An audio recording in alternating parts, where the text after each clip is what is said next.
안녕하세요, 여러분. 지난 시간에 연극의 기원에 대해서 그리스 비극의 예로서 설명을 드렸었죠. 예, 오늘은 학교 연극 그리고 일상의 연극에 대해서 이야기를 나눠볼게요. 저는 구민정입니다. 자, 이 지금 사람의 뇌가 갑자기 단순화된 재밌는 그림으로 나와 있는데요. 공감 능력이라는 말 들어보셨어요? 그리고 공감 능력을 키워주기 위해서 예술 교육이 굉장히 중요하다 이런 얘기를 들어보셨을 것 같아요. 특히 청소년 여러분들은 공감 능력을 잘 함양하셔서 세상이 빨리 변해가니까 그 안에서 내가 다른 사람과 함께 행복한 삶을 만들기 위해서 공감 능력이 조금 잘 형성됐으면 좋겠다. 그런 의미에서 보여드리는 거예요. 예술 교육이 그만큼 좋은 영향을 끼친다는 거죠. 예, 이 사진은 어떤 야채? 네, 맞습니다. 토마토예요.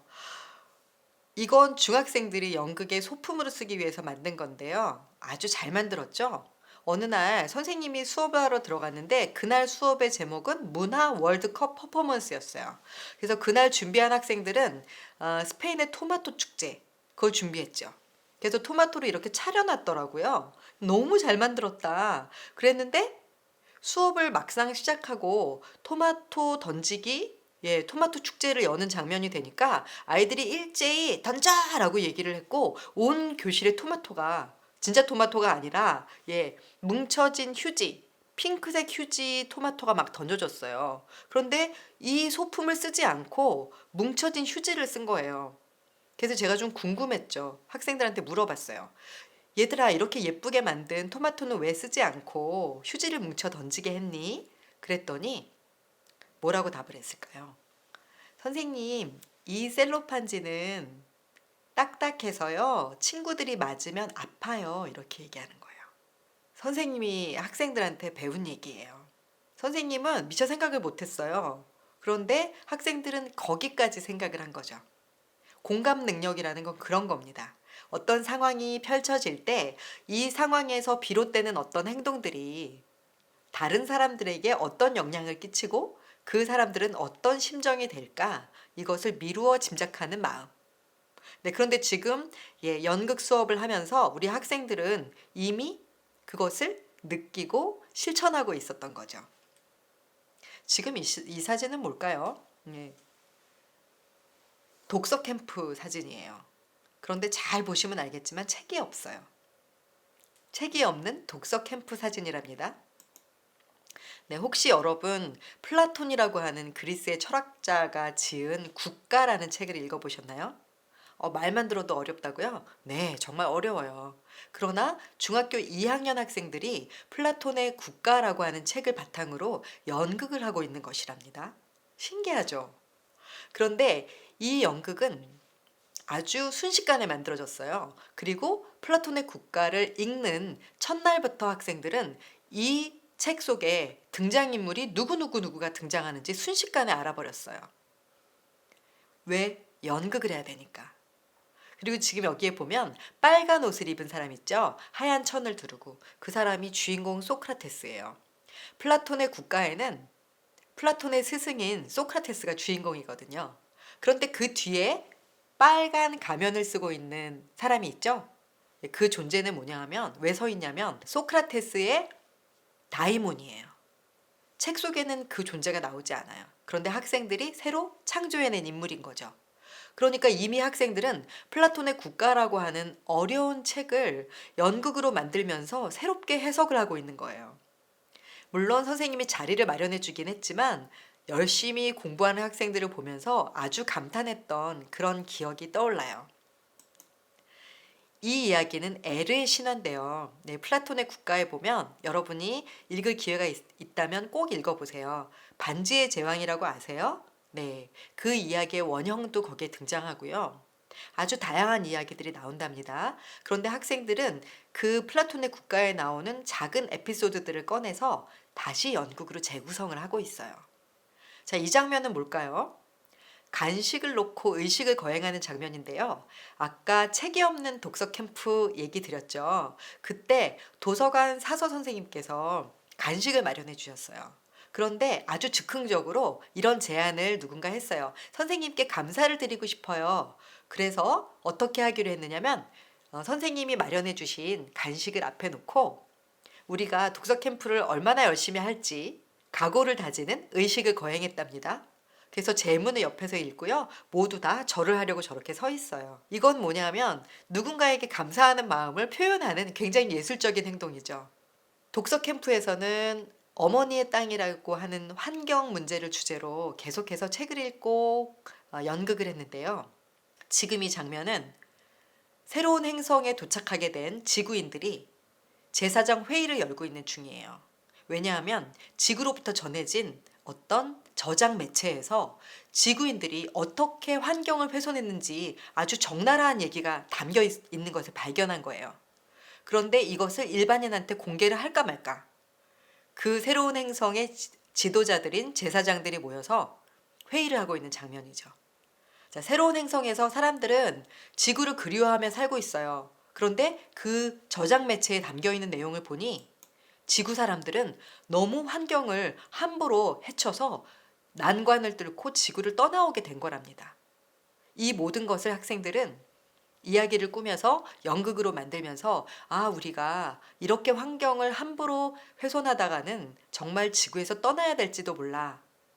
이런 것을 깨닫게 되었답니다. 자, 연극은 우리의 삶이 무대로 올라가는 거예요. 그리고 누군가 특별한 사람들이 하는 것이 아니라 우리 삶 속에 있기 때문에 우리는 얼마든지 일상적으로도 연극을 할 수 있어요. 삶이 이야기가 되고 그 이야기가 다시 연극이 되는 거죠. 여러분들은 연극을 얼마나 자주 하세요? 평소엔 연극을 안 한다고요? 수업 시간에만 한다고요? 아니면 동아리 활동 때만 한다고요? 네, 그러시군요. 그런데 선생님은 학생들하고 다양한 방식으로 연극을 활용한 적이 있어요. 특히 교실에서 누구랑 누구랑 싸웠다든지 아니면 집에서 어머니한테 야단을 맞고 와서 풀이 죽어 있다든지 굉장히 마음속에 담고 있는 이야기가 많은데 그 이야기를 차마 꺼내놓지 못한 경우 우리는 연극을 통해서 해결할 수가 있답니다. 여러분 어떻게 살고 싶으세요? 저는 중학교 선생님일 때 학생들한테 꼭 이 얘기를 해주고 싶었어요. 살 줄 아는 사람이 돼야 해. 어떻게 살 줄 아는 사람? 행복하게 살 줄 아는 사람. 그럼 행복하게 살 줄 아는 사람들은 어떤 사람일까? 이야기가 풍부한 사람이었으면 좋겠어. 그런데 그 이야기는 재미있고 즐거운 이야기로 가득 찼으면 좋겠어. 만약에 어떤 하나 학생이 입학을 위해서 학교에 들어와요. 입학식 날이 펼쳐져요. 그 입학식 그 순간부터 3년 동안 중학교 혹은 고등학교에서 공부도 하고 친구들하고 뛰어놀기도 하고 그런 생활을 하죠. 그리고 졸업하는 그 순간 꽃을 들고 졸업장을 받고 그 순간까지 아주 풍부한 이야기로 학교 생활을 가득 채울 수 있다면 얼마나 좋을까? 이야기를 풍부하게 만들 줄 알고 그것을 서로 들려주고 들을 줄 아는 그런 사람들은 참 행복한 사람이 아닐까? 그런 생각을 해요. 그런 사람들이야말로 살 줄 아는 사람들이 아닐까? 자, 일상의 문제를 해결하는 연극 아까 말씀드렸잖아요. 연극의 기법 중에 빈의자라고 하는 게 있어요.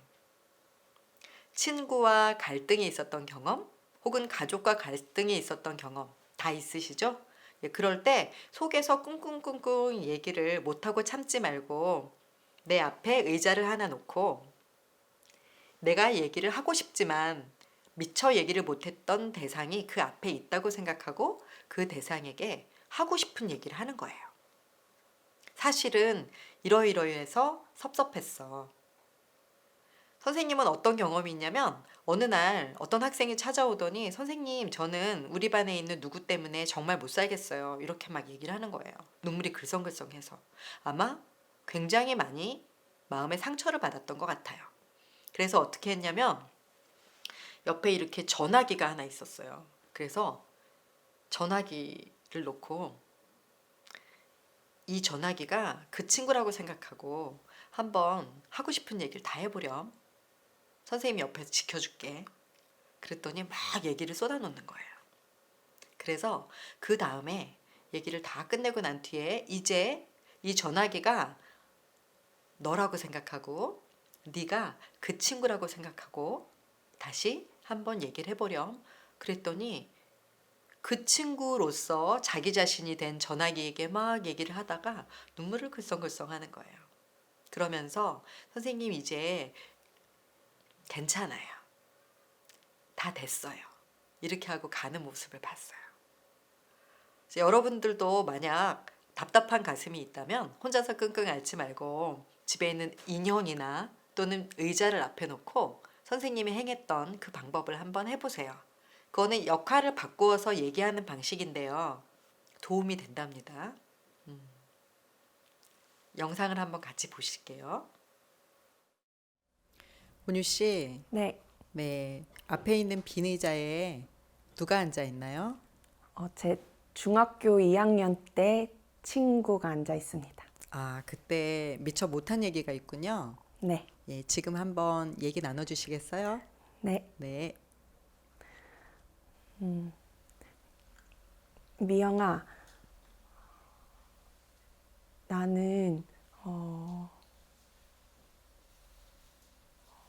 너 때문에 중학교 2학년 봄부터 가을이 너무너무 괴로웠어.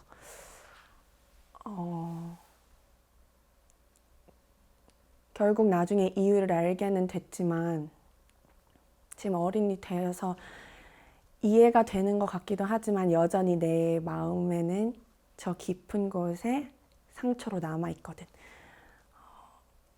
수학여행 갈 때까지만 해도 갔다 와서도 너무 멀쩡했던 우리 관계가, 그리고 우리 같이 놀았던 그 7명의 사이가 갑자기 뭔가 달라졌더라고. 그래서 내가 여러 번 물어봤잖아, 너한테. 혹시 내가 뭘 잘못한 거 있냐고.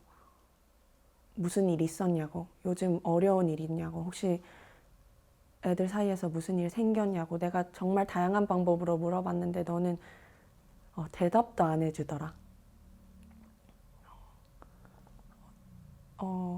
투명인간 취급받는 게 진짜 너무 화가 났고, 근데 내가 사람을 앞에 두고 화를 내는 사람이 아니다 보니까 그냥 혼자 삭혔던 것 같아.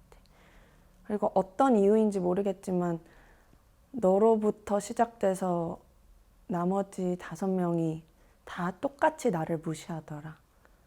그렇게 늘 웃어주고 착했던 유미랑 경민이까지도.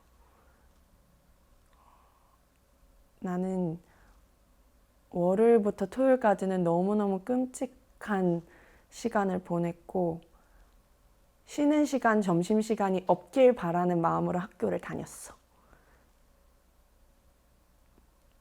그리고 그 쉬는 시간 10분은 나한테 너무너무 길었고, 점심시간 급식실에서 내가 앞에 줄을 쓰든 뒤에 줄을 쓰든 마지막 7번째 자리가 내가 되는 게 너무너무 싫었어. 그때 이후로 나한테는 밥을 빨리 먹는 습관이 생겼고,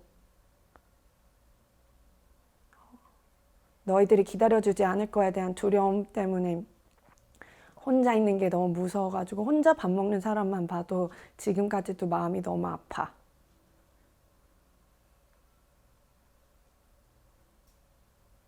네. 온유 씨 고마워요.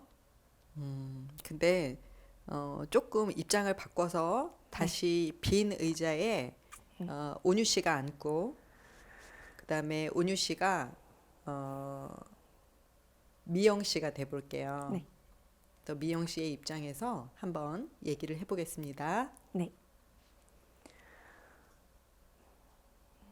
온유야, 그때 너가 잠시 한국을 떠난다 했을 때 편지로만 짧게 미안하다는 말 해서 미안해. 그때도 말했지만 나도 왜 그랬는지 잘 모르겠어. 어렸던 마음에 너가 부러웠나 봐. 어린 시절 부모님이랑 외국 생활했던 것도 부러웠고,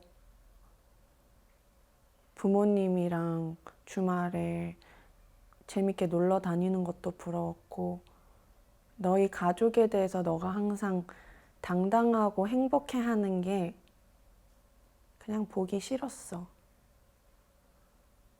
나는 온전한 가정에서 자라지도 못했고 맨날 웃으면서 장난치고 다니지만 사실 나한테도 부러운 게 있고 가지고 싶은 것들이 있는데 가질 수 없는 것들이 있거든.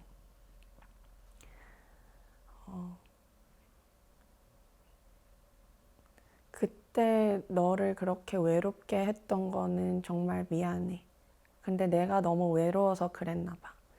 그래서 너한테 잘해주는 친구들도 어떻게든 나랑 더 가깝게 하고 싶었고 부러운 마음이 컸어.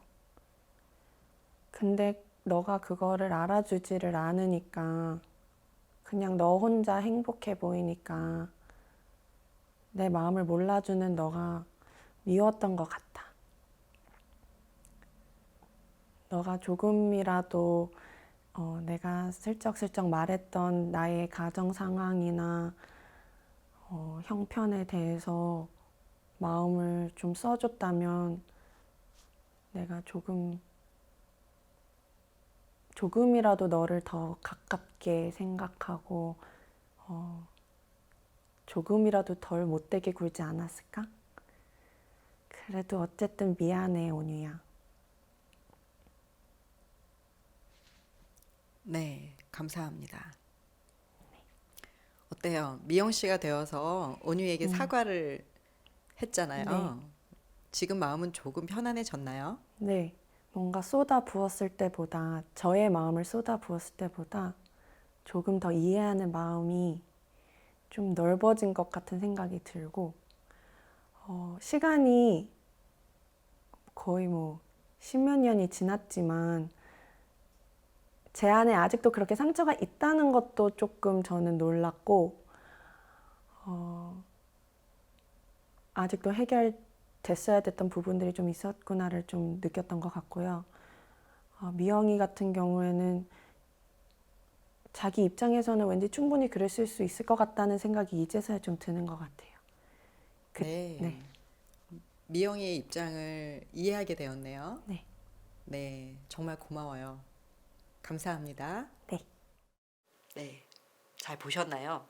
어른이 된 다음에도 아, 저런 일이 있을 수 있구나. 그러면서 학생 여러분들하고는 조금 나이 차이가 있는 그런 선생님들이 시연을 해줬을 때 나이 차이가 있지만 나도 비슷한 얘기를 알 수 있어. 이렇게 공감할 수 있었을 것 같아요.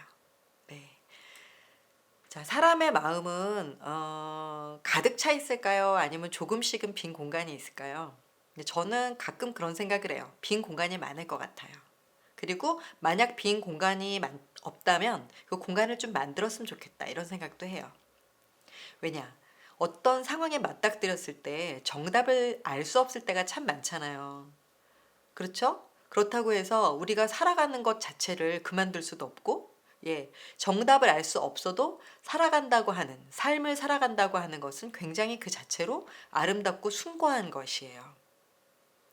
여러분이 혹시 어떤 난관에 봉착해서 아, 답을 알 수 없어. 정말 아, 뛰쳐나가고 싶어. 이런 마음을 먹게 되더라도 내가 살아가고 있다는 것 자체가 무척 아름답고 숭고한 일이다라고 하는 사실을 잊지 않았으면 좋겠어요.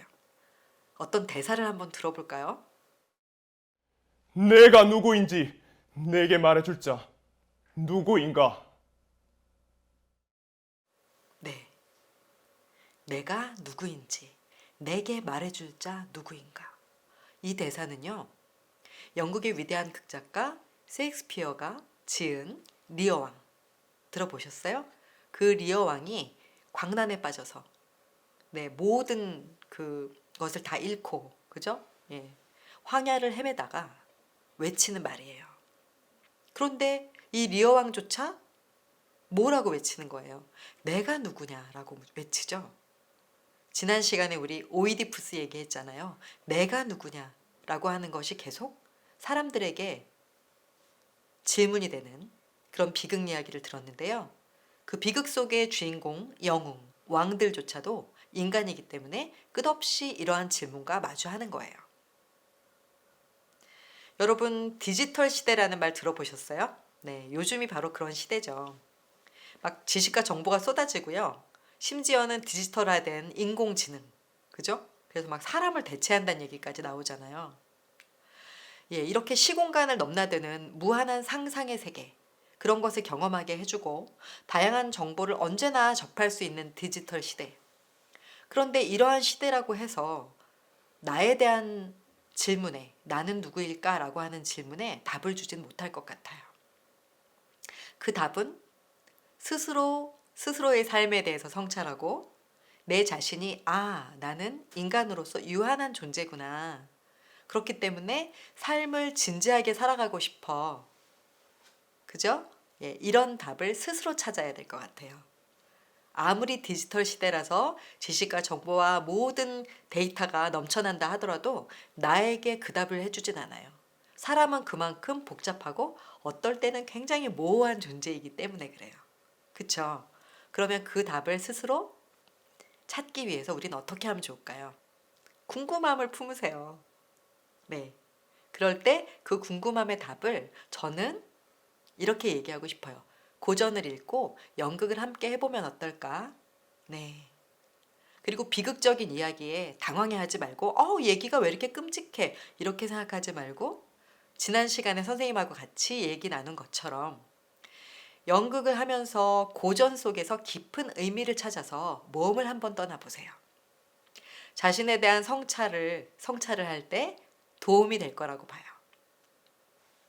그리고 이것이 바로 디지털 시대를 살아가는 우리에게 연극과 고전이 주는 의미랍니다. 네. 지금까지 어쩌면 어려웠을지도 모르고 조금은 의아했을지도 모르는 연극 얘기를 경청해 주셔서 감사합니다. 연극은 뭐라고요? 네. 내 삶 속에 아주 깊이 들어와 있고 매우 가까운 예술이에요. 여러분이 언제나 연극과 함께 행복한 생활을 만들어 가셨으면 좋겠습니다. 감사합니다.